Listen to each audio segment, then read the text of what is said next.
You were never meant to hear this. Not here, not now, not while the world still pretends that the past is safely buried. But the past was never buried, it was hidden. And the story I am about to tell you is not written in any history book, because those who lived it made sure their names would rot away in silence. It begins in 1892 in the heart of America, a land that prides itself on freedom and God, but beneath its soil something else was growing. Something rotten, something that would twist the idea of family into a nightmare. Two brothers, ordinary men by appearance, yet wolves by design, discovered a business so lucrative, so dark, that it turned them into merchants of the unthinkable.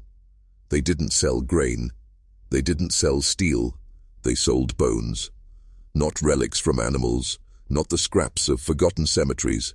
They sold what every civilized man in the street prayed would remain untouched, the bones of the human dead. Imagine the streets of your town. Imagine the graveyard on the edge of it. The names etched in stone, the mothers and fathers asleep in earth. Now imagine, in the black of night, shadows moving between the gravestones, shovels sinking, hands tearing, coffins pried open. The sound of wood splintering, the smell of damp flesh and turned soil, and the knowledge that when morning came, someone's father, someone's daughter, someone's wife was gone. The brothers did not steal for hatred. They did not steal for art. They stole because the world above them had a hunger. And where there is hunger, there is always a man who learns how to feed it. Universities demanded skeletons for their medical schools. Wealthy collectors wanted curiosities to display in their cabinets of wonders, and so the brothers provided. With each bone lifted from the grave, they turned death into currency. But here's the truth you must understand. This was never just a crime of desperation. This was never about money alone. No, the brothers tapped into something older, something hidden, a network that has always existed. Institutions cloaked in light, yet built on shadows.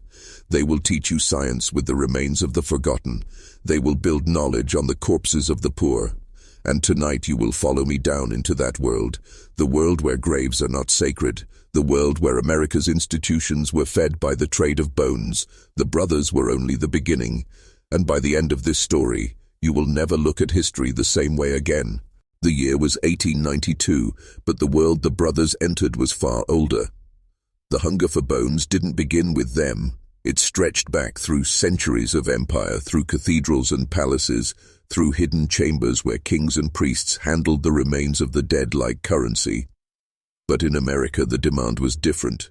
Medicine was rising, science was flexing its power, and universities were desperate for skeletons to dissect. A doctor could not rise in prestige without standing over a body, knife in hand, cutting death into knowledge. Students could not learn without gazing at the skull of someone who once laughed, once prayed, once dreamed. Skeletons became tools, trophies, even status symbols.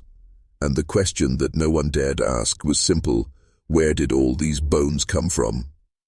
The brothers answered it. They prowled the nights like merchants of silence. The graveyard was their marketplace, the shovel their signature, the dead their merchandise. Every coffin they cracked open was a transaction. Every skeleton they carried away was profit, and every institution that bought from them became an accomplice, whether they admitted it or not. Picture this. A student in a polished lecture hall, a bright lamp hanging overhead, listening as a professor taps on a skull to explain human anatomy. The bones are clean, bleached, arranged like an artifact of order. The students see only knowledge, but no one dares imagine the midnight grave robbery that birthed that lesson. No one hears the broken sob of a mother who finds her child's grave desecrated, her sorrow stripped for someone else's education. That was the genius of the brothers' business. Their work vanished into legitimacy. Once the skeletons entered the university halls, the horror was erased, dressed in the noble disguise of science. This is how corruption always thrives, not in the shadows alone, but in the paysamens, in daylight, hidden in plain sight. But here's what you need to see. The brothers weren't just thieves. They were entrepreneurs of the forbidden. They knew they were serving a machine far bigger than themselves, And every night they dug, they carved deeper into the rot of a system that wanted clean knowledge but didn't care how it was fed. This is the truth that has always been hidden from you. Institutions do not rise from purity. They rise from bones, from blood, from sacrifice made without consent. The brothers weren't outsiders. They were the hands of the system itself. And once you see that, you begin to understand how the world has always worked. Ask yourself this. How could an entire nation, a God-fearing, church-going nation, allow such a business to exist? How could two men dig up its dead night after night and sell them openly to the highest bidders without the world tearing them apart? The answer is as old as power itself. Silence. The universities wanted their skeletons, but they did not want scandal, so they paid quietly and never asked questions. The doctors wanted their specimens, but they didn't want to face grieving families, so they turned their eyes away. And the police? They were men of the same towns, the same streets, the same hunger for coin. A bribe was enough to make them blind. This is the first law of corruption. If enough people benefit from a crime, it ceases to be called a crime. It becomes progress. And progress in 1892 demanded sacrifice. But not the sacrifice of the rich, not the sacrifice of the powerful. No, this burden fell on the poor, the forgotten, the nameless, buried in shallow graves. They were the ones whose bones lined the shelves of lecture halls. The elite never feared the shovel. Their cemeteries were guarded, their coffins sealed with iron, their names protected by influence. But the poor, they were fed to the machine of knowledge piece by piece, bone by bone. The brothers understood this divide perfectly. They didn't need maps. Poverty was their compass. If a graveyard was neglected, if a coffin was cheap, if the mourners had no power in the town, then it was open season. That's where they dug. And soon they realized something even darker. It wasn't just medicine that craved the dead. Collectors, wealthy eccentrics, men with libraries of strange artifacts, they wanted skeletons too. Some displayed them proudly in cabinets, next to ancient coins and taxidermy animals. Others used them in rituals whispered about, but never spoken in daylight. For these men, human skull wasn't knowledge, it was power. This is the second law of corruption. The dead are never left to rest when the living can find profit in their silence. And so, every shovel stroke echoed louder than it seemed. It wasn't just a hole in the earth, it was a hole in morality, in the illusion of sanctity. And America, your America, was built not just on freedom and faith, but on the quiet betrayal of its own dead. The brothers thrived because they reflected the truth no one dared admit, that beneath the sermons, beneath the flags, beneath the polished veneer of civilization, the bones of the powerless were always for sale. It was always darkest in the hours before dawn. That's when the brothers moved, when the town lay paralyzed in sleep and only the crickets bore witness. The graveyard waited, rows of stones like jagged teeth under a pale moon, and the air heavy with damp soil and secrets no one wanted to hear. They carried no lanterns, light betrayed them. Instead, their hands knew the ground like a map. Every step was rehearsed, every sound measured. A cough could summon suspicion. A dog's bark could unravel the night. And so they worked in silence, as if the earth itself had sworn them in as conspirators. The first sound was always the shovel's bite, the wet, muffled crunch as iron teeth sank into fresh soil. They took turns, rhythm steady, muscle and greed entwined. The dirt rose in piles, black against black, and the deeper they dug, the colder the air became. The grave was opening its mouth, and they were prying it wider, hungrier. Then came the coffin, wood swollen with moisture, creaking with resistance. One brother wedged the iron bar, the other pressed with his weight. The wood groaned, then cracked, releasing a stench so sharp it cut the air, a mix of rot, earth, and something older than either of them wanted to name. It clung to their skin, to their lungs, the perfume of forbidden commerce. Inside lay a child, small bones, fragile frame, wrapped in linen damp from the soil. For a moment, even in their trade, there was hesitation, a flicker of something human. But it passed quickly. Sentiment doesn't fill pockets. Hesitation doesn't pay bribes. With gloved hands they lifted what remained, careful, methodical, almost tender. But there was no tenderness here, only transaction. They wrapped the skeleton in burlap, tied it with twine, and lowered it into a wooden crate. The child's resting place was traded for a box. A family's grief was traded for gold, and the brothers, sweaty, long in the moonlight, sealed the coffin again, covering their tracks as if nothing had been touched. By morning, the grave looked untouched. A mother could kneel and weep at the headstone, never knowing that her child's body had been stolen, dissected and sold before she even lit her candle. That was the genius of their work. Not just theft, but invisibility. The crime erased itself by dawn, and what remained was silence. Thick, suffocating silence that gave power to men who knew how to use it. The brothers walked away, crates on their cart, shadows stretching long against the breaking light. And behind them, in the graveyard, only the earth knew what had been stolen. What began in the shadows of graveyards soon reached the polished marble halls of power. The brothers were no longer just grave robbers, they were suppliers, and their customers were not criminals lurking in alleys.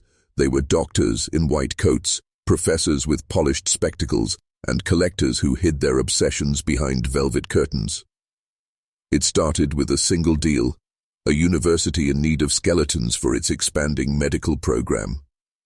The professors didn't ask where the bones came from, they only asked if the supply would be steady. The brothers promised it would. Gold exchanged hands, and with that, the unholy contract was sealed. From that moment on, the graveyard became a warehouse, and the brothers became businessmen. Soon, demand outpaced supply.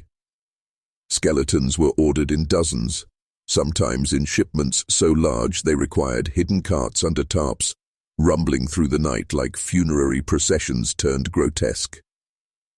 The university's pretended innocence, filing the bones into cabinets, displaying them in lecture halls, teaching the rising generation of doctors on corpses stolen from the powerless. But not all clients wore the mask of science. Some were men of wealth and eccentric taste, those who built cabinets of curiosities in their homes, private museums where skulls sat beside exotic relics, embalmed animals, and fragments of forgotten civilizations. A human skeleton, especially a child's, was not just knowledge. It was power, a conversation piece, a symbol that the owner had access to things denied to ordinary men. And deeper still, there were whispers of clients who never put their skeletons on display.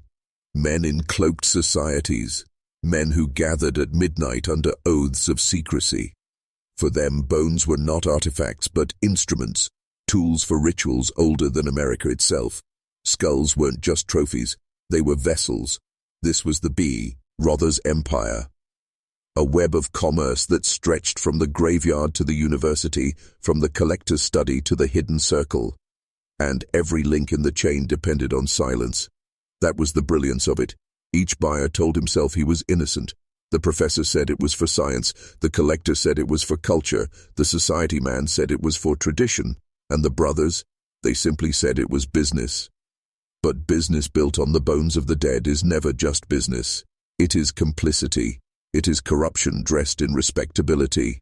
And it is a mirror reflecting the truth no one dares to admit, that the institutions we worship, the men we admire, the traditions we preserve, are often fed by the suffering of those who had no choice.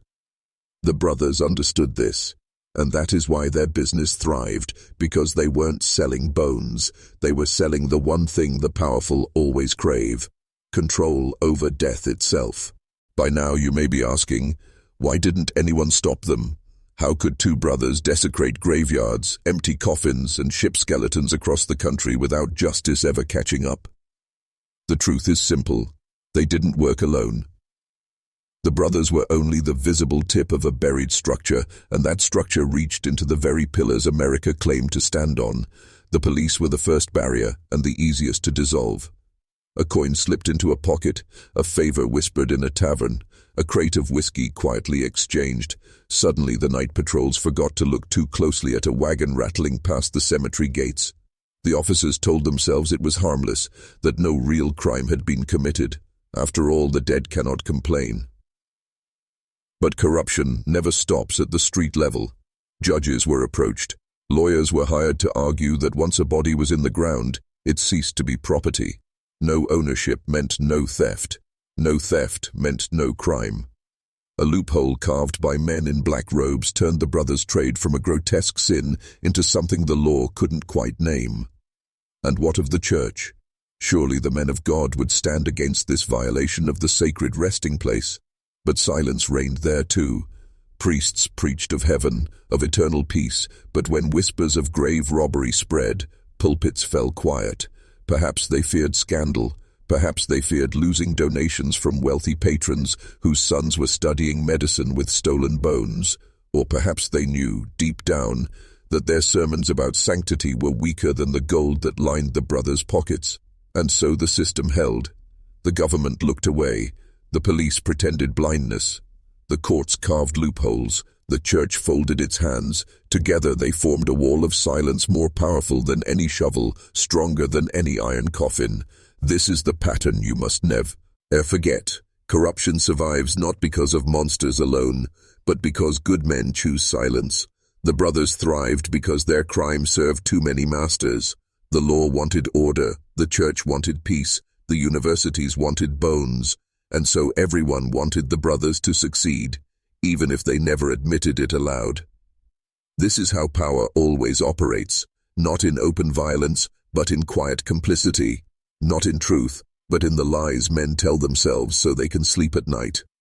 The brothers were not outlaws, they were partners in a hidden covenant, a covenant between greed and silence. And America, in 1892, signed that covenant with its own hands. Bones are not neutral, they are not just calcium and marrow turned to stone, they are symbols, and symbols have power. Every skeleton the brothers delivered carried more than a body. It carried a message. For the medical student standing in a lecture hall with a skull in his hands, the message was simple. You will master life by mastering death. The skeleton was proof that flesh could be conquered, cut open, reduced to knowledge. It stripped death of its mystery, turned it into anatomy, and placed the student above it, power disguised as education. But something deeper was happening, silently, invisibly. Handling bones reshaped the soul. These young men, most of them wealthy, privileged sons of powerful families, were being initiated into a hidden fraternity. They were being taught to see the poor not as people, but as material. Flesh became function, death became utility. 1,000 tiny lessons were carved into their minds, one scalpel stroke at a time, and by the end, they no longer saw the world as sacred. They saw it as something to dissect. For the collectors, the message was different.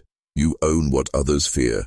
A skull on a desk, a skeleton in a glass case was more than decoration. It was dominance. Guests would gasp, whisper, look away. But the collector would smile, calm, untouchable. The bones gave him presence, aura, mystique. They marked him as someone who trafficked in the forbidden, someone who bent the rules of morality without consequence. And for the secret societies, those cloaked gatherings whispered about but never named, the bones were something else entirely. They were not tools of science or symbols of wealth. They were vessels. Objects through which rituals were conducted, oaths were sworn, and initiates were bound. A skull upon a table was not just a relic, it was an altar. It was a reminder that the living must always bow to death, and that those who command death command the living. This is why the brothers' business flourished. They weren't selling remains, they were selling transformation. Every skeleton reshaped the one who held it. Every bone carried a silent lesson. That sanctity is an illusion, and power belongs to those willing to strip it away. And you must see this clearly. Once a society begins handling its dead as tools, there is no turning back. The line between reverence and exploitation dissolves. Death becomes a commodity. And the men who control that commodity are no longer grave robbers. They are priests of a darker faith, the faith of power through desecration. This is the hidden curriculum of bones, and once it is taught, it can never be unlearned. It began with whispers. A widow knelt at her husband's grave and noticed the earth was unsettled, the soil loose, as if it had been tampered with. A father visited the small wooden cross marking his daughter's burial and felt the ground sink under his step, hollow where it should have been firm. A boy sneaking through the cemetery at dusk swore he saw figures moving between the stones, shadows that vanished when he screamed. At first, these were dismissed as grief-born illusions. People told themselves the rain had shifted the soil. They told the widow her eyes were blurred by tears. They told the boy he was frightened by the dark.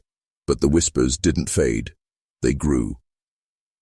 Word spread in taverns, in kitchens, in church pews. Graves were being robbed. The dead were not safe. Coffins were being pried open under the cover of night. Bodies carried away like cattle in the fields. Fear began to seep into daily life, staining the rituals of mourning.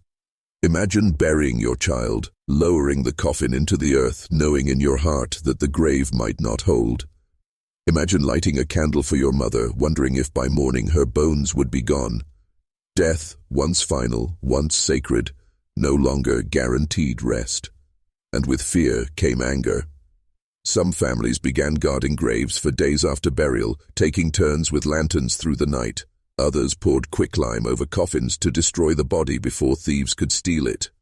Iron cages, called mort safes, were installed over graves, thick bars driven into the ground like prison cells for the dead. Cemeteries, once places of silence and prayer, became armed fortresses against invisible enemies. The townspeople knew who to blame. They didn't have names, but they had suspicions. Strange wagons moving at night, men digging where no man should be. And though they whispered, though they prayed, few dared to confront the shadow. Because in America in 1892 men knew something unspoken. Those who profited from bones were not just criminals, they were protected, and so the people lived in dread. Every funeral was shadowed by the possibility of violation. Every grave was a gamble. Every mourner knew that the peace they wished for their dead was fragile, temporary, easily stolen. This was the brothers' true crime. Not just theft of bones, but theft of trust. They poisoned the one belief every human clings to, that the grave is final, that death has dignity. And once a society loses that belief, it begins to rot from within. Beneath their business, hidden from the eyes of neighbors and townsfolk, there were rooms no living soul should have entered. If the graveyard was their harvest, these rooms were their slaughterhouse, the place where the dead were stripped, cleaned, processed, and prepared for sale. The walls were damp stone, the floors stained from years of use. Wooden tables lined the center, and on them lay bodies in varying stages of transformation. Some still wrapped in burial shrouds, soil clinging to fabric. Others already reduced to bare bone, yellowed and fragile, waiting for hands to scrub them white. The process was methodical, almost industrial. Flesh was boiled off in iron vats, steam rising with a stench so foul it made even the brothers gag. The water grew thick, greasy, clinging to the air like a living presence. Knives scraped along bone, removing stubborn sinew. Brushes scoured the skulls until they gleamed pale, hollow, ready to be mounted. Buckets of lime sat in corners, used to bleach the skeletons until they looked more like museum pieces than human remains. Skulls were stacked on shelves, eye sockets staring blindly, jawbones clattering when disturbed. Ribs hung from hooks, drying like butchered meat. Femurs were bundled in twine, organized by size, as if they were firewood. This was the brothers' assembly line. Death turned into product. Each body reduced, catalogued, and prepared for delivery. And here lies the most chilling truth. They treated it as routine. The grotesque became ordinary.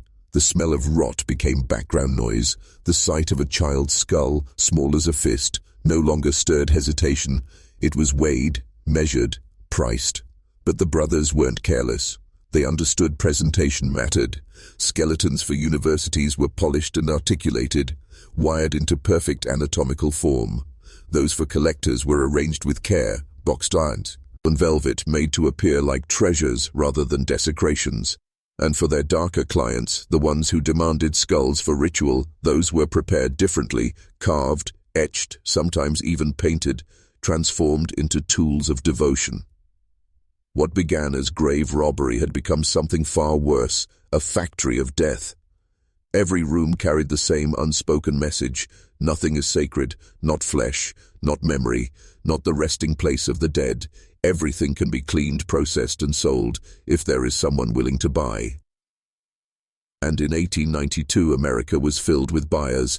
Whispers alone could not contain curiosity.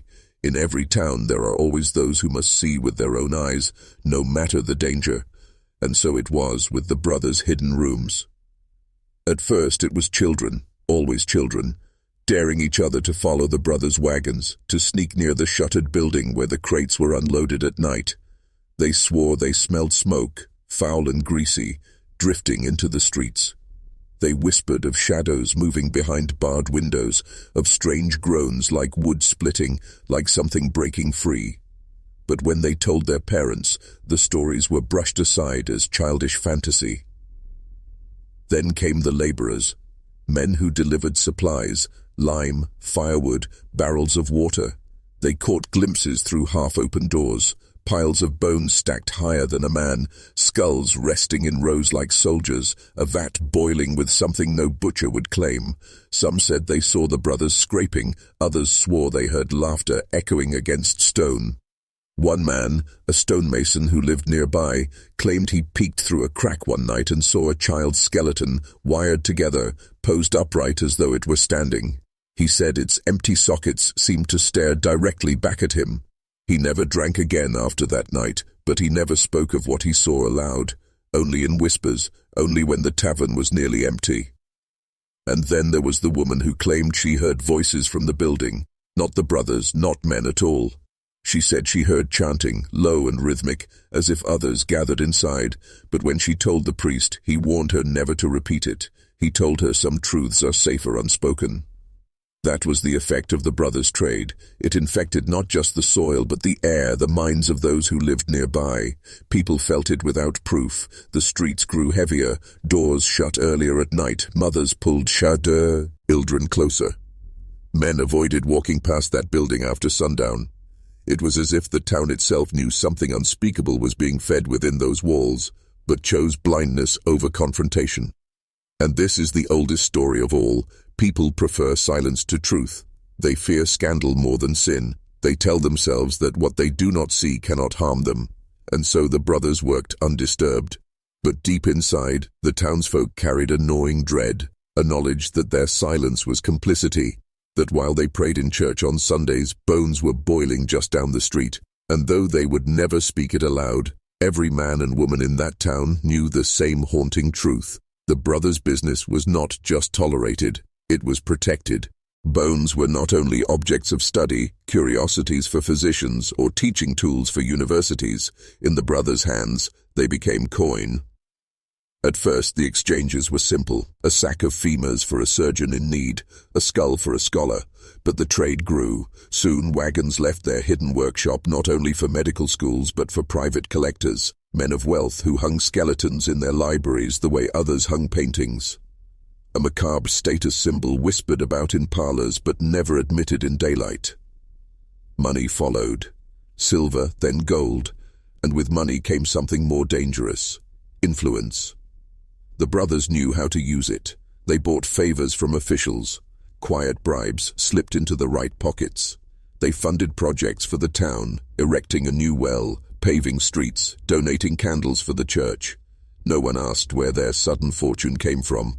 Gratitude blinds more effectively than fear. Soon, whispers shifted. Where once the townsfolk spoke of smoke and groans, they began speaking of generosity. Strange men, yes, but generous, said the priest. Odd business, but harmless, said the magistrate. For every rumor, the brothers had a donation to silence it. For every suspicion, they had a gift to distract. And yet, the wealth itself carried a curse. Their clothing grew finer, but their eyes remained hollow. Their table was heavy with food, but they ate little. Their house filled with luxuries, but the room seemed cold, lifeless, as if wealth could not disguise the stench of death clinging to them. Still, their business thrived. They built connections far beyond the town. Letters arrived sealed in foreign wax, crates marked with the names of distant cities. The brothers had tapped into something vast, something global. and those who supplied them, gravediggers, paupers, even desperate parents, found themselves rewarded with coin, enough to bury their shame beneath full bellies. This was how the trade became unbreakable, not because it was hidden, but because it was useful. Too many benefited, too many were fed. The brothers had discovered the most damning truth of all. Evil does not thrive in shadows. It thrives in plain sight, protected not only by silence but by admiration. And so they walked the streets as men of respect, their pockets heavy with coin, their names shielded by influence. But inside their hidden rooms, the boiling did not stop. Because no matter how much wealth they gained, one hunger always remained. And that hunger was for more bones. Imagine a town in mourning. Bells toll from the church tower, black veils cover the faces of grieving widows, a coffin carved from simple pine lowers into the earth, prayers rise, tears fall. The soil closes over the dead. To most, this is the end. But to the brothers, it was only the beginning. By nightfall, while lanterns still flickered in windows and families clutched rosaries to their chests, the brothers would slip silently into cemeteries. Their boots made no sound against the damp earth. They carried shovels, hooks, and burlap sacks. They knew exactly which graves were fresh, the soil looser, the markers still wet with carved names. And with every strike of the shovel, sacred earth became desecrated. Coffins cracked open like eggshells. The newly dead, still dressed in burial clothes, still wearing wedding rings, still holding rosaries in stiff hands, were dragged from their resting places. Some nights they moved quickly, other nights they lingered, kneeling by the corpses, whispering words no man should ever utter, as if apologizing or savoring. The graveyards became their hunting grounds. Not a soul was safe, rich or poor, child or elder. Death was not an escape, but an invitation. The brothers' wagons, covered in tarps, rolled out under moonlight, filled not with hay or wood, but with bodies destined for boiling. The townsfolk began to notice strange disturbances, graves sinking sooner than they should, coffins uncovered by rain, found empty, dogs digging at plots and returning with things that should never have been above ground. Whispers grew, the dead were not resting. But fear bound their tongues. Who would accuse men who gave so much to the church? Who would dare to say the generous brothers were grave robbers, defilers of the very soil? Here lies the paradox. The community knew. Deep down, they knew. But they pretended not to, because the brotes, theirs wealth had bought their silence. Because their own survival depended on the trade continuing. Because to accuse the brothers was to accuse themselves of complicity. So the rituals of burial became hollow. Families wept, priests prayed, but all knew the dead would not remain beneath the earth. In America, the land of the free, the land of the sacred frontier, the grave itself, the last sanctuary of the human soul, had become a marketplace, and the brothers were its merchants. At first, the brothers' business seemed purely practical, supply and demand, death and coin, but soon patterns emerged that no one could explain. Not every skeleton was shipped away, not every skull was sold. Some were hidden, locked in chambers deep beneath their workshop. Why? The truth began to leak in whispers. A stable boy swore he saw candlelight flickering through the cracks of the brothers' cellar late at night. A laundress claimed she heard chanting, low and guttural, not in any language she knew. And one child, foolish enough to peek through a half-open door, swore she saw a circle of bones laid carefully on the floor, each femur aligned with geometric precision, skulls perched like sentinels watching the dark. The rumors grew bolder. These bones were not only merchandise, they were tools, instruments for rituals that reached beyond commerce, into communion with forces no church dared name. Some said the brothers sought power, the kind not written in ledgers but etched into flesh and blood. That by arranging skeletons in certain patterns, by burning marrow in fires, by whispering incantations carved from forgotten texts, they could bend fortune, twist fate, and shield themselves from the law. Others believed something more terrifying, that the brothers were not using bones for ritual but feeding them to something, that in the cellar beneath their house an ancient hunger had been awakened, and the bones were offerings to keep it satisfied. No one knew for certain, But what all agreed upon was this: the brothers were no longer merchants of anatomy. They had crossed into priesthood, a priesthood of decay. Their wealth was not just financial, but supernatural. Their protection was not just bribery, but invocation. And here is the darkest truth: even the powerful who bought from them suspected it. Some collectors, some scholars, some men of medicine, they knew, or at least they feared, yet they still purchased, because even those who whisper against corruption cannot resist a taste of it. The brothers had unlocked something forbidden, and whether it was true sorcery or simply the madness of men who had touched too many bones, the result was the same: no law could touch them. Because their power was no longer earthly, it was ritual, and those who glimpsed it swore never to speak again. Corruption has a scent, and the powerful always find it. The brothers thought they were feeding a private hunger, but whispers of their rituals, their hidden cellar, their unsold bones traveled further than they intended. At first, only collectors came, the kind of men who desired skulls on their desks, skeletons hanging in their libraries. But soon, other visitors arrived. Visitors who wore robes or uniforms or collars, men who carried weight in government, in universities, in churches. They came not for bones alone, they came for access, for the kind of rituals the brothers had begun to whisper about. Imagine a senator, his public face righteous, slipping into a dimly lit cellar beneath a house that smelled of lime and decay. Imagine a bishop, hands that once blessed holy water, now tracing circles around skulls in secret.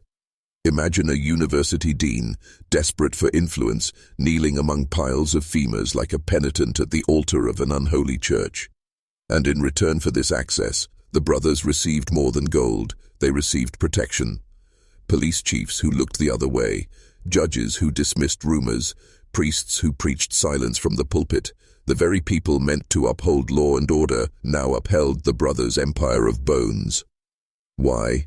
Because the rituals worked, or at least they seemed to. The senator was re-elected. The bishop gained influence in Rome. The university grew rich with new funding. Coincidence? Or did the bones whisper something back when arranged in the brothers' designs? It didn't matter. Belief was enough. Fear was enough. Once the powerful convinced themselves the brothers had tapped into something forbidden but real, they would never let it go. And so the brothers' family business became something larger than a trade. It became an institution, not because it was written into law, but because it was woven into the hidden arteries of society. Here is the truth most men never face. Institutions are not built on morality, they are built on bargains. And the brothers offered a bargain too tempting to refuse: death, stripped and sold, not only as anatomy, but as power. And from that moment on, every shovel of dirt, every stolen body, every ritual in the cellar was not theirs alone. It was sanctioned, it was protected, it was demanded. The cellar was no longer a workshop, it was a temple. By the flicker of tallow candles, the brothers began something new, something that transformed their rituals into rites of passage.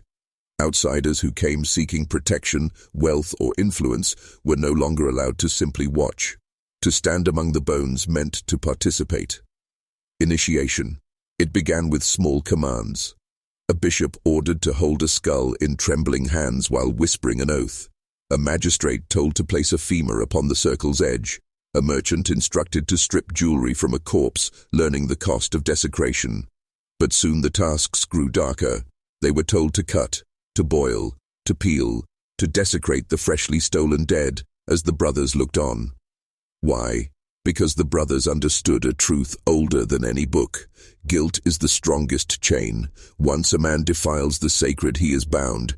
Once he dirties his own hands, he will protect the secret at all costs, for fear that it exposes him, not just the brothers. And so the cellar became a place of transformation. Men entered as outsiders. They left as conspirators, and every new initiate became a shield around the brothers' empire. The rituals grew elaborate. The circle of bones became larger, the chanting more structured, as if the brothers were reading from a script hidden in no library. At the climax, every initiate was made to touch the skull placed at the center. Some swore they felt a pulse, faint but undeniable. Others claimed they heard a sound, a low hum, like breath still lingering inside the hollow bone. Whether madness or reality, the effect was the same: terror. A terror that bound them not by fear of the brothers, but by fear of what they had awakened together. And here lies the genius of corruption. The brothers no longer had to guard their empire alone. Every initiate became their defender. Every man of influence who Joe, in the circle, would dismiss accusations, destroy evidence, silence witnesses, not because he owed the brothers, but because he owed his own survival. This is how institutions rot. Not from outside enemies, but from within, one man at a time, compromising until no one remembers where the line once stood. The brothers no longer ran a family business. They ran a priesthood of power, and their congregation was growing. The cellar could not contain it forever. What began as circles of bones drawn in secrecy beneath flickering candles soon leaked into the world above. The brothers, with the help of their new allies, politicians, priests, scholars, began inscribing their patterns into the very fabric of society. It started subtly. A monument erected in the town square bore carvings no one fully recognized. To the common eye, they looked like decorative flourishes. But those who had stood in the cellar knew better. They saw the geometry, the familiar alignment of skulls and femurs transposed into stone. Then came the buildings. A courthouse raised with pillars spaced in peculiar ratios, reflecting the proportions once marked out in bone. A library constructed with stained glass windows in shapes that mirrored the brothers' circles. Even the church, its new altar financed by the brothers' generosity, contained symbols no parishioner could name, but every initiate could read. These were not decorations. They were marks of possession. The brothers and their network had claimed the town, not only in shadows, but in daylight. The very spaces meant to embody justice, knowledge, and faith had been rewritten with hidden signatures of corruption. The people, of course, noticed nothing. They walked past the symbols every day, blind to what was carved above their heads. That is how power works, not by hiding, but by displaying itself in ways only the chosen can understand. And so the town itself became a reflection of the cellar, a ritual made permanent, cast in stone, sanctioned by institutions, blessed by priests, guarded by law. The geometry of bones had become the geometry of society. Here lies the genius of manipulation. Once symbols are made public, they no longer feel forbidden. They blend into the landscape, unquestioned, eternal, and so every man, woman, and child who entered the the house, the church, the library, they all unknowingly walked through a ritual space, their lives folded into the brothers' design. The brothers' empire no longer needed secrecy. It had become so deeply woven into the fabric of the town that exposure was impossible. To reveal it would mean revealing that every citizen had lived inside its shadow, blind and complicit. This is how corruption survives centuries, not in cellars but in monuments, not in whispers but in architecture. The bones had built more than wealth. They had built a world. The bones were not content to remain silent. At first the townsfolk dismissed it as coincidence.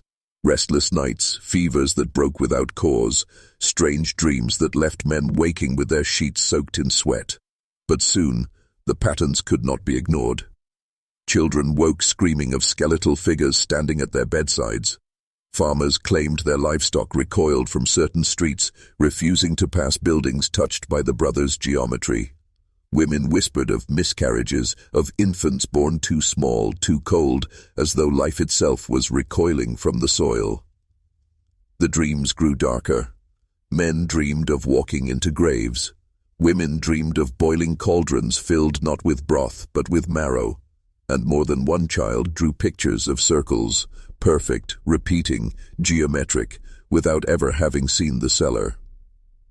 Illness spread, not like a plague, but like a shadow. The doctor prescribed tonics, priests prescribed prayer, but nothing worked. The town was restless, its air thick, heavy, charged with something unseen. Some said it was guilt, that the people knew deep down where their sudden prosperity came from, and that guilt poisoned them more effectively than disease. Others whispered it was not guilt at all, it was the bones themselves, that by carving their geometry into stone and glass, the brothers had unleashed something from the cellar into the streets, into the very veins of the town. And here is the darkest thought of all. Perhaps the townsfolk were not victims, but participants. Every time they stepped into the courthouse, every time they prayed at the altar, every time they touched the polished surface of the library's new door, they fed the design. They became part of the ritual, not through choice, but through proximity. The line between the living and the dead was blurring, and in that blur, a new form of control emerged, not through fear of punishment, not through bribery or persuasion, but through contamination. Because once corruption enters the air you breathe, the food you eat, the dreams you dream, it no longer needs permission. It becomes you. The townsfolk could not explain it. They only knew that something was wrong. They could feel it. And yet, they carried on. For to question it would mean questioning everything, their church, their law, their prosperity, their own survival. And so they suffered in silence, while the brothers smiled in daylight and boiled bones in darkness. It was inevitable. When men grow accustomed to power, they always ask the same question: how much further can it go? The bones had given the brothers wealth. They had given them influence, silence, even symbols carved into the very town. But bones, after all, are only remnants. The living body is the true vessel. And so the brothers began to wonder, what would happen if their rituals touched flesh that still breathed? At first it was small. Beggars pulled from alleys under promise of food, orphans lured with coins, the kind of people no one would miss. The cellar, once crowded with skeletons, now held living bodies, chained, trembling, forced to witness the geometry drawn in chalk and lit by bone-fed fire. The brothers whispered incantations, placed skulls upon chests, arranged femurs around the captives like bars of an invisible cage. What happened then is difficult to describe. Some victims screamed until their voices broke, eyes rolling white as if seeing something no one else could. Others grew silent, unnaturally calm, as though the life inside them had been dimmed, their souls siphoned like breath from a candle. The experiments grew darker. Blood was drained, mixed with bone dust, burned in the cauldrons. Marrow was smeared onto skin in strange patterns, causing rashes that spread like fire across flesh. One man, a thief caught stealing from the brothers' wagons, was said to have walked out of the cellar alive, but never spoke another word for the rest of his days. He sat in the church steps every morning staring at nothing, rocking back and forth, a hollow man. And here lies the secret of corruption. Once you move from the dead to the living, there is no turning back. The brothers had crossed a line. No wealth, no bribes, no rituals could ever erase. They had become more than merchants, more than priests of decay. They had become experimenters of the human soul. But the question remains, did the rituals truly change the living? Did they break minds or unlock something buried within? The townsfolk never knew the answer. They only saw the results. Men disappearing, children lost, rumors of screams carried on the wind at night, and still silence held. Because by then, too many had joined the circle, too many were invested, too many needed the brothers' power to continue. So the experiments went on, unchallenged, unstoppable, and unseen. By 1892, the brothers' town was no longer their only stage. Their reach had grown like roots burrowing through the soil, spreading into cities where men of ambition whispered in darkened parlors about a strange family in America who trafficked in bones. Not merely merchants, not merely collectors, but keepers of a power unspoken, a knowledge barred from books. Letters arrived sealed in wax not native to the region. Visitors began to appear, wealthy strangers cloaked in black, their accents foreign, their questions precise. They asked not about price, but about initiation. They did not want skeletons for study, they wanted entry into the circle. Some came from distant universities, drawn by rumors of anatomy beyond any medical school, some from government seeking leverage that could not be legislated, and some from churches themselves, desperate for proof that what they preached was not the only truth. The brothers welcomed them all. The cellar grew crowded, its rituals swelling with new initiates from far-off places. And with each one, the brothers' influence spread. A network began to form, woven not through trade routes or official decrees, but through whispers and shared guilt. Every initiate returned home carrying more than memory. They carried the brothers' symbols etched into their minds, ready to carve into buildings, weave into institutions, hide in plain sight. The geometry of bones was no longer confined to one town. It was embedding itself across states, across cities, across the veins of a young nation still pretending it was pure. And here is the chilling truth. America was fertile soil for corruption. It was a land of growth, ambition, unchecked power. The perfect place for a cult that fed on bones, wealth, and silence to thrive unnoticed, protected by the very institutions meant to resist it. Travelers left with their pockets lighter, their minds shaken, their souls marked. Some swore never to return. Others returned again and again, unable to resist the pull of the cellar. Like moths to flame, they craved what had once terrified them. This is how darkness spreads, not through conquest, but through invitation. The brothers did not need armies. They needed only men willing to kneel before bones, to desecrate the sacred, to trade their fear for power. And in that cellar, more men knelt every year, until the brothers were no longer a family. They were a movement. Power always begins with illusion, theatrics, whispers, geometry traced in chalk. But at some point, illusion tips into reality, and that is when men realize they have opened a door they cannot close. The brothers reached that point. At first, the signs were subtle. Candles refusing to extinguish, their flames bending against the wind as though guarded by an unseen hand. Chalk lines that remained visible days after being scrubbed away. Bones that cracked in unison, like wood snapping, though no hand had touched them. The initiates noticed first. Men sworn to silence spoke of cold drafts curling through the cellar even when no window was open. They swore the air itself grew heavy during rituals, pressing against their lungs, forcing them to breathe in rhythm with the chants. Then came the phenomena no one could deny. A skull that bled, thick drops seeping from its empty sockets. A femur that shattered without force, scattering into fragments that formed a new pattern on the floor. And one night, during a particularly crowded ritual, a body, half-rotted, meant only as offering, moved. Not fully, not like life restored, but with a twitch, a jerk, as though some fragment of its being had been summoned back for a moment too long. The initiates recoiled in terror, but the brothers did not. They leaned closer, they studied, they pressed further. Because this is the sickness of men who believe they have power, they always want more.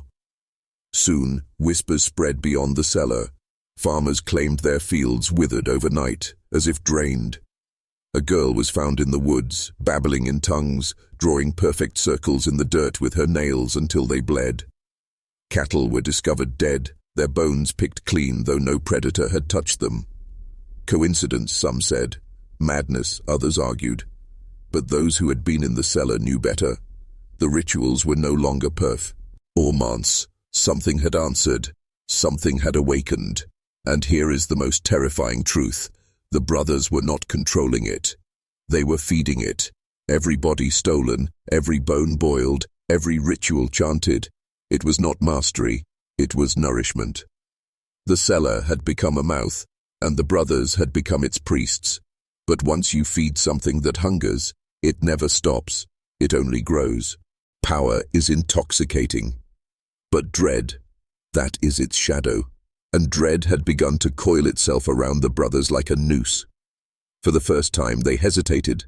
The cellar, once their sanctuary, grew hostile. The smell of rot thickened, lingering even after bodies were removed. Candles burned black, their smoke staining the ceiling in shapes that resembled faces, open-mouthed and screaming. The brothers had built this altar of bone, but now they felt like trespassers before it. They whispered to each other in their rare moments of doubt, asking the question neither wanted answered. What if we were never summoning power? What if we were only feeding it? At night they dreamed the same dream. A pit without bottom, lined with jaws of bone, pulling them down, down, until their bodies snapped like the offerings they had given. They would wake in terror, breath ragged, and swear to one another that they would stop. that they would walk away before the cellar swallowed them whole. But by daylight, resolve crumbled. The initiates demanded more. Patrons whispered of visions, of fortunes glimpsed, of curses placed upon enemies, and gold still poured in. Worse still, the cellar itself had begun to call. They could hear it, an echo not in the air but inside their skulls. A low hum, like bone struck against stone, reverberating through their minds.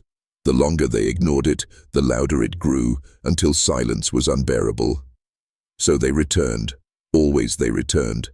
But their fear only deepened, because each ritual ended the same way now, with silence. A silence so vast and suffocating that even the bravest men could not breathe. And within that silence, a single truth pressed itself into their hearts. They were no longer priests. They were offerings waiting their turn. The cellar had stopped being theirs. It belonged to something else, and it was patient. Because hunger, once awakened, always waits. At first it was a single body that went missing, a nameless drifter brought to the cellar for one of their midnight gatherings. His bones were to be stripped, arranged, and added to the growing altar. But when the brothers returned the next day, the slab was empty. No blood, no flesh, no bones, only the faint imprint of where he had lain, as though the cellar itself had absorbed him. They searched for answers. Perhaps an initiate had grown bold, perhaps a rival had stolen the remains. But the truth clawed at them silently. Nothing leaves this room without being claimed. And then it happened again, and again. Initiates began to vanish during ceremonies. One moment they stood in candlelight, chanting in rhythm with the brothers. The next, the flame would flicker, shadows would lurch, and they were gone. No scream, no sound, just absence. Whispers spread through the town. Farmers spoke of strange lights beneath the brothers' home, flickering in the soil like lanterns buried deep underground. Women claimed they heard voices carried by the wind at night, voices that did not sound human, and children dared each other to touch the brothers' gate, swearing it burned like frost against their skin. The brothers tried to maintain order, but their power was slipping. The patrons who once came eagerly began to hesitate. Rumors spread that the rituals were no longer safe, that the cellar was choosing its own sacrifices now, and in their desperation to hold control, the brothers did the only thing they knew.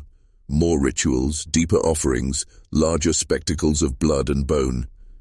But every attempt only fed the silence. The cellar was no longer listening to their commands, it was devouring on its own. The altar of bones began to sink into the floor, not crumble, not collapse, sink, as if the earth beneath it was opening, pulling the offering down. The brothers tried to rebuild too, or replace the bones with fresh ones, but each night they returned, more had vanished.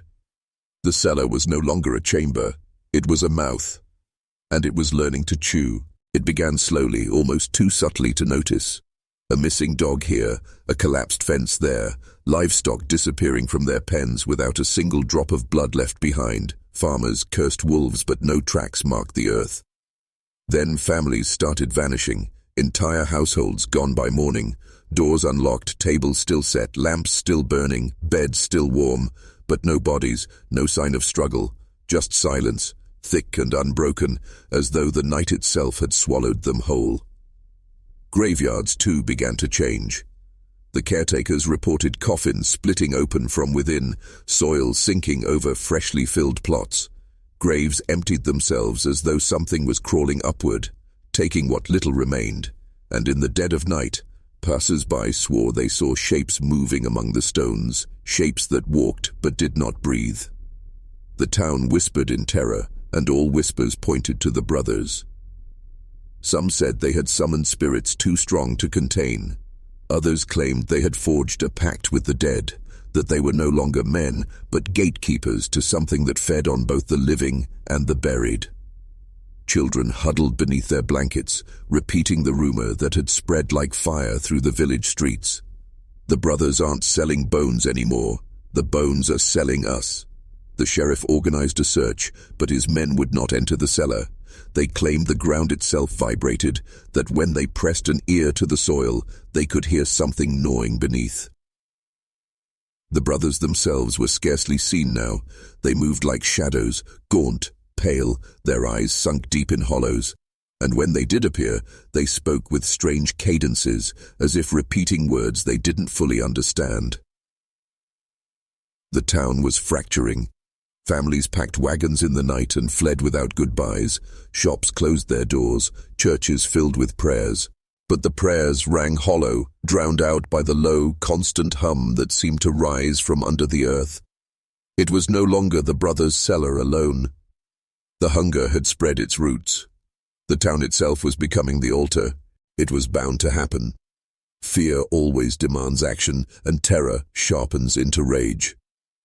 By autumn of 1892, the town had lost too much. Neighbors vanished, livestock gone, graveyards desecrated. Families fled, leaving homes abandoned, shutters banging in the wind like hollow warnings. The few who remained gathered in the square, and their whispers hardened into a plan. The brothers' house had to be cleansed, burned if necessary. Torches were lit, shotguns loaded. The crowd marched as one, boots striking the earth like a funeral drumbeat. Mothers clutched children at their windows, praying, but knowing prayers no longer held weight. The house stood at the edge of town, silent as always, its shutters closed like eyelids over a dreaming beast. But as the mob approached, something was different. The ground seemed to sink beneath their steps, as though the soil itself recoiled. The first torch was raised. The sheriff called out the brothers' names. No answer.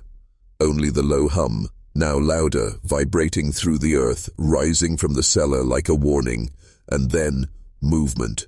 Not in the windows, not at the door, but in the walls themselves. The wood groaned as though alive, expanding, contracting, pulsing faintly like flesh beneath skin. The townsfolk froze, torches trembling in their hands. The house was breathing. Boards warped outward as if ribs straining under pressure. Shutters rattled like teeth. The roof sagged and then heaved upward, as though something inside was pushing to get out. The sheriff shouted for fire.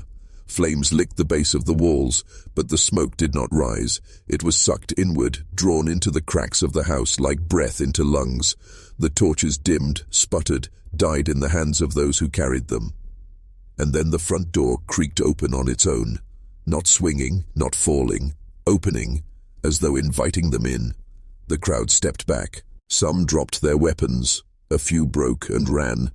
But those who remained saw something in the dark of that open door, something that made them understand a truth too late to change. The brothers were no longer inside the house. The house itself was the brothers, and it was hungry. The sheriff was the first to fire. His shotgun roared into the open doorway, the blast echoing through the hollow night. But the pellets didn't strike wood or flesh or even air. They vanished into the dark, as though swallowed before they landed. And then the house struck back. The floorboards rippled outward like waves, knocking men off their feet. Torches fell, but instead of burning, the flames hissed out, smothered against the wood, as if the house itself consumed fire. The walls shuddered, cracking open to reveal seams of bone beneath the timber, pale, jagged, unmistakably human. The crowd screamed.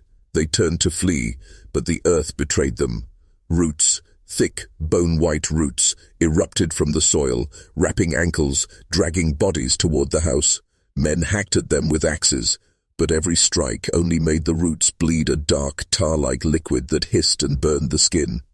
One by one the townsfolk were dragged toward the walls, and the walls opened. Not doors, not windows, mouths.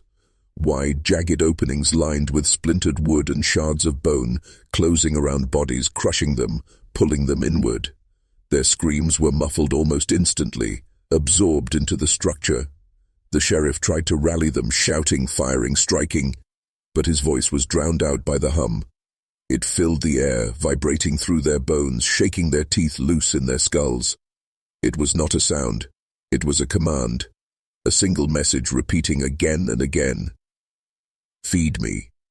Some townsfolk dropped to their knees, covering their ears, weeping as they realized the truth. The house wasn't attacking at random. It was choosing. It was calling. And as the walls drank their neighbors, as the ground devoured their friends, the survivors fled into the night, leaving their torches and weapons behind. The house settled, the wood creaking, the hum softening back into silence. Smoke drifted from the open doorway like breath after a long meal. By dawn, the mob was gone, and the brothers' house still stood, silent and waiting, more alive than before. Because now, it had tasted the living, and it wanted more. The survivors never returned to the square. They scattered into the countryside, stumbling into neighboring towns with their faces pale, their eyes hollow, their words trembling with madness. They spoke of a house that breathed, of walls that swallowed men whole, of roots that bled black when struck. Most who heard their tales dismissed them as lunacy. Panic, they said, hysteria born from grief. But there were others, men who listened carefully, who leaned in when whispers lowered. Not men of faith, not men of law, men of appetite, men who knew that where others saw horror, there was opportunity.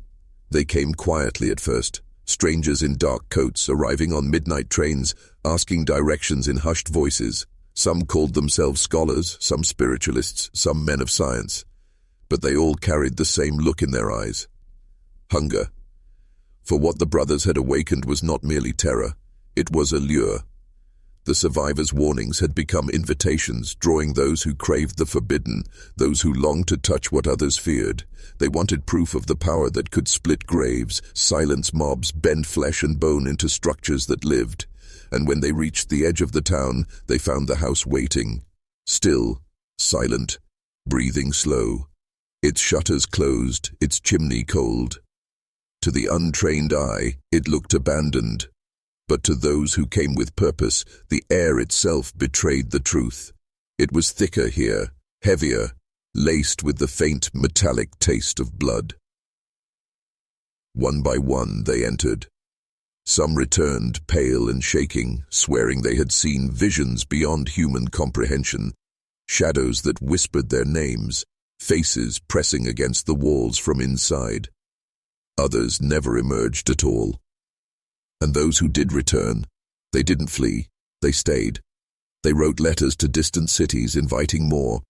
Soon carriages lined the dirt road, and men, in fine suits, stepped into the darkness willingly, eager to give themselves to the house that devoured. The brothers were no longer needed. Their family business had grown beyond them. The house itself was now the merchant, the altar, the priest, and it sold not bones but belief. It did not take long for word to spread beyond the borders of that fading town. Letters traveled faster than bodies, carrying whispers of a house that consumed men and yet gave visions in return. In parlors and smoking rooms, in back alleys and velvet-draped lodges, the rumor became currency. Soon the house was no longer just visited, it was sought. Carriages arrived under moonless skies, their curtains drawn. Men in fine coats and polished boots stepped down with eyes full of calculation. They brought offerings, not just cattle bones or nameless drifters, but wealth. Gold coins sealed in velvet sacks, rings stripped from dead fingers, ledgers inked with secrets of railroads, banks, and judges. They laid these treasures at the house's threshold, and the door creaked open as if weighing the worth of their gift. Inside, the rituals deepened. The visitors spoke in tongues that had no roots in scripture or science. They cut their palms and pressed blood into the walls. They lay in the cellar and let the silence consume them, swearing afterward they had seen cities burning, crowns falling, empires turning to dust. And each time they returned, they brought more bones, more secrets, more men, willing or unwilling. What had begun as the brothers' enterprise became something vast, a pilgrimage site for the ambitious, a place where power was bartered like spice. Secret societies marked the house on their maps with symbols no outsider could read. Men of law and men of crime knelt in the same chamber, bound not by creed but by hunger. The house did not discriminate. It did not choose between noble and thief, between banker and beggar. It consumed all equally, whispering its promises in silence, giving visions that could not be forgotten. And in return, it grew. The walls stretched higher, the cellar sank deeper. Rooms appeared where none had been before, each one holes. Ding echoes of those who had been swallowed, a labyrinth of bone and wood and silence. The house was no longer merely a dwelling, it was a temple, and those who came did not leave calling it cursed. They left calling it holy. The world outside never suspected. On paper, the town was shrinking, dying. Its census declined, its farms withered, its church doors closed. To the casual traveler, it was just another American ghost town at the close of the 19th century. But in the shadows, the house was writing history. Men emerged from its cellar with eyes like glass, carrying visions they could not explain. A banker from New York left trembling, then liquidated his rival's holdings 2 weeks before the panic of 1893 struck, profiting beyond comprehension. A senator who knelt before the altar returned to Washington and proposed laws that shackled thousands while enriching a select few. A general left the cellar whispering of fire, and within months, men marched into wars that burned continents. Coincidences, history would call them. But to those who knew the house, they were proof. The brothers had once traded in bones, now the house traded in futures. It did not merely devour, it redirected, it reshaped. Every life fed into its walls became another stitch in the unseen fabric of control, and the men who returned to it came again and again, each time more desperate, each time more willing to pay higher costs. A child offered in exchange for a rival's ruin, a loyal wife sacrificed for a vision of tomorrow's stock market. The cellar became a vault of betrayals, the floor slick with the blood of ambition. The house listened. The house absorbed, and in its silence, it whispered back, not with words, but with clarity, with knowledge that turned cowards into kings, merchants into monarchs, shadows into puppet masters. The town around it no longer mattered. It had become a shell, a mask. The house no longer needed neighbors. It had patrons, pilgrims, servants, and still no outsider dared to name it openly. Those who did vanished. Newspapers ignored the disappearances or explained them away with eat lies. Because the house was no longer just part of America. It was beneath America, and every man who entered its walls carried its hunger back into the world, one decision at a time. By the final years of the century, the house was no longer a secret whispered only in America's shadows. Its influence had begun to seep across oceans carried by men who should have never returned alive. A diplomat from London left the cellar pale as chalk, his hands trembling as he boarded his ship. Within months, treaties collapsed, colonies erupted, and an empire's balance faltered. A German industrialist entered, and when he emerged, he spoke of engines and fire with such clarity that factories began to build machines no one had yet imagined. A Russian mystic crawled from its threshold half dead, raving of visions so vast and incomprehensible that even czars leaned in to listen. It had begun as a family business in bones. Now it was a global marketplace in futures, secrets, and souls. The house did not advertise. It did not send letters, nor post signs. It simply waited, breathing slow, calling through silence, and those who felt that silence within them came. They always came. Soon, ships arrived under cover of night, docking at forgotten ports. Men in cloaks walked the roads by lantern light, carrying crates not of cargo, but of sacrifice. Wealthy patrons arrived with escorts, then returned without them, explaining away the disappearances as accidents, illnesses, suicides, always lies, but always accepted. Because the higher one rose in the world, the more the silence was needed. It became a currency more precious than gold, more intoxicating than blood. The house offered visions not of today or tomorrow, but of decades, centuries. Men who sought empire came to it. Men who sought revolution came to it. Kings and assassins, priests and heretics, all knelt before the same altar, their ambitions indistinguishable in the silence, and the house grew fat on their offerings. The town was abandoned, a shell for outsiders. Maps stopped marking it, trains stopped running through it. But still the house stood, its shutters closed, its breath steady, its hum resonating faintly in the soil like the toll of a bell no human ear was meant to hear. It was no longer America's macabre secret. It was humanity's. And with every sacrifice, it learned. It remembered. It planned. History will tell you the brothers built the house, that they stacked its bones, raised its walls, and opened its cellar as a place of business.